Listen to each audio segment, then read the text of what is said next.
मोदी सरकार 2.0 का आखिरी बजट आ गया। ये 3 महीने के लिए ही बजट होता है या फिर चुनाव से पहले का बजट होता है, इसलिए इसे इंटरिम बजट या अंतरिम बजट कहा जाता है। हालांकि जो चुनाव के पहले का बजट होता है उसमें कई लोक लुभावन वादों की बौछार की उम्मीद रहती है सरकार से सभी को, लेकिन सरकार इस बार इस पूरे लोक लुभावन वादों से बचती हुई नजर आई। हालांकि जो बजट होता है, एक जो आम आदमी है उनका अलग बजट होता है, वो अलग नज़रिए से देखते हैं। दूसरी तरफ जो अर्थशास्त्री हैं, बजट के जो जानकार हैं, वो अलग नज़रिए से देखते हैं। अब इन्हीं अलग नज़रिए को लेकर हम बात करेंगे। हमारे साथ अमन ढेडिया जी हैं, जो इस बजट के पूरे को लेकर जानकार भी है, तो उनसे हम बात करेंगे और जानेंगे कि इस बार बजट में क्या है इनके लिए और आम आदमी के लिए। सर, सबसे पहले सूत्रकार समाचार में आपका स्वागत है। इस बार बजट में आम आदमी के लिए और जो बिजनेसमैन है उन लोगों के लिए क्या?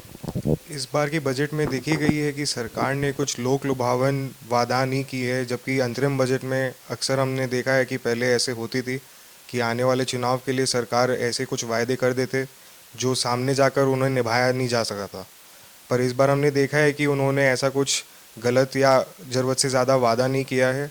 सरकार ने जो पिछले 10 सालों में काम की है उसको हमारे सामने एक रिपोर्ट के तौर पे प्रस्तुत की है, जिसमें हमने देखा है कि पिछले 10 सालों में भारत जो देश है, हमारा जो इकोनॉमी है, वो कई तरीके से कई फील्ड्स पे कई अलग अलग डिपार्टमेंट्स में डेवलपमेंट किए हैं, चाहे वो इंफ्रास्ट्रक्चर हो, चाहे वो डिजिटलाइजेशन हो, चाहे वो महिलाओं के लिए हो, गरीबों के लिए हो, यूथ के लिए हो। हाँ, बीच में ज़रूर कई बार दिक्कतें आई थी, पर उनको भी सरकार ने संभाला है। आज भी भारत देश में जो सरकार हमारी चल रही है, वे स्किल इंडिया के रूप में काफ़ी अलग अलग जगहों पे जो यूथ है, जो अनस्किल्ड लेबरर हैं, उन लोगों को स्किल करने के प्रोग्राम्स चला रहे हैं। उनको इंसेंटिव दे के उनके जॉब्स के जो उपाय हैं उनको सॉल्व किया जा रहा है। आने वाले दिनों में भी सरकार ने हमें ये आश्वासन दिया है कि जो पिछले कई सालों में उन्होंने इंफ्रास्ट्रक्चर डेवलपमेंट पे इतना अपना एम्फेसिस दिया है, वो आने वाले सालों में भी हमें दिखाई देगी।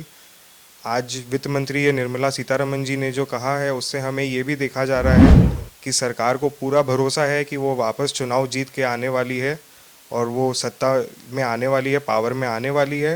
एंड 2047 तक उनका एम है कि वो भारत को एक विकसित देश के रूप में देखें। आज हमने देखा है कि हमारे देश में जो सारे सिटीजन्स हैं इतने खुश हो रखे हैं, इसीलिए दूसरी बार सरकार को मौका दिया गया था। हमें यही आशा है कि पिछले 10 सालों में सरकार ने जिस तरीके से हमारे देश के सभी क्षेत्र के लोगों को मदद किया है, उन्हें आगे लेके आए हैं, उसी प्रकार आगे भी आने वाले सालों में जो सरकार अगर आती है तो वो उसी रूप में हमें मदद करेगी और देश को आगे लेके जाएगी। इंटरनेशनल मार्केट में जो आज एक देश का इज्जत बना हुआ है उसे मेंटेन करेगी, बरकरार रखेगी। अच्छा, एक बात होती है कि हमेशा एक आम आदमी को उम्मीद रहती है टैक्स स्लैब को लेकर। तो सरकार ने पिछले साल थोड़ा बहुत बदलाव किया था, लेकिन इस साल चुनावी साल होते हुए भी टैक्स स्लैब में कोई बदलाव नहीं किया गया। इससे क्या आम आदमी पर कोई फ़र्क पड़ने वाला है क्या? मुझे नहीं लगता कि ऐसा कुछ फ़र्क पड़ने वाला है, क्योंकि जो स्लैब है वो इकोनॉमी को देखते हुए सरकार तय करती है और सरकार नहीं चाहती कि वो इस साल टैक्स स्लैब बदल के वो लोगों में एक ऐसा इमेज बनाए कि बिकॉज इंटरिम बजट है, बिकॉज नया इलेक्शन होने वाला है, इसलिए वो जानबूझ के रेट कम करना चाहे। ऐसा मुझे नहीं लगा कि वो लोग अपना इमेज बनाना चाहते थे। इस बोल के जो है रेट्स को सेम रखा गया है। प्लस ये भी देखा गया है कि जो टैक्स पेयर जो percentage of tax payer in the economy है, वो भी रेट बढ़ी है। काफ़ी लोग और भी टैक्स पेयर के दायरे में आए हैं। सो मुझे लगता है कि देश एक बहुत ही अच्छे रास्ते पे चल रही है और अगर सही हाथों में रही तो फिर देश आगे बढ़ते ही जाएगी। हमारी देश का नाम एक सोने के भारत, जो सोने की चिड़िया बोलते थे, वही आगे हमें देखने को मिलेगा आने वाले सालों में। कुछ आपको उम्मीद थी बजट में, मतलब आपको स्पेशली कोई ऐसी उम्मीद थी जो सरकार इस बार नहीं दे सकी है?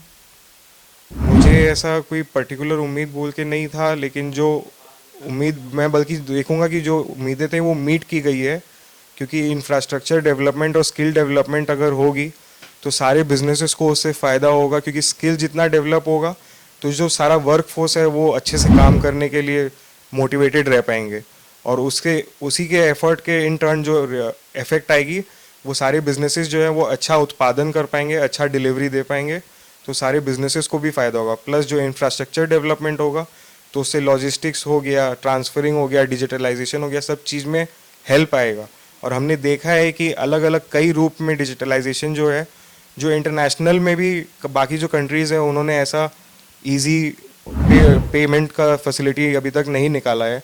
यूपीआई के लिए भी हमने देखा है कि कई सारे देश ने जो जाना है उन्होंने तारीफ़ किया हमारे देश के लिए।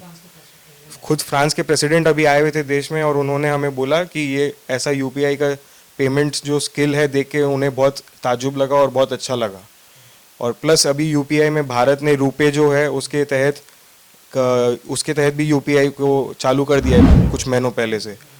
तो एक ये देखा जा रहा है कि हर बार रह रह के कुछ ना कुछ डेवलपमेंट होते जा रहा है। तो मुझे लगता है कि जो देश है वो एक अच्छे कदम पे चल रहा है और एक अच्छे हाथों में है। मुझे यही आशा है कि आगे जो है हमारे सारे जो देश के अलग आवाम के लोग हैं उन्हें खुशी रहे और इस देश के विकसित होने में उनका साथ मिलते रहे। तो सरकार का ज़्यादा बल इंफ्रास्ट्रक्चर पर है, ना कि लोक लुभावन वादों पर। फिलहाल के लिए इतना ही। कैमरामैन अरिजीत के साथ मैं अंकित सिन्हा, सूत्रकार समाचार, कोलकाता। हमारा यह वीडियो अच्छा लगा तो इसे लाइक करें, शेयर करें और हाँ, सब्सक्राइब करना ना भूलें।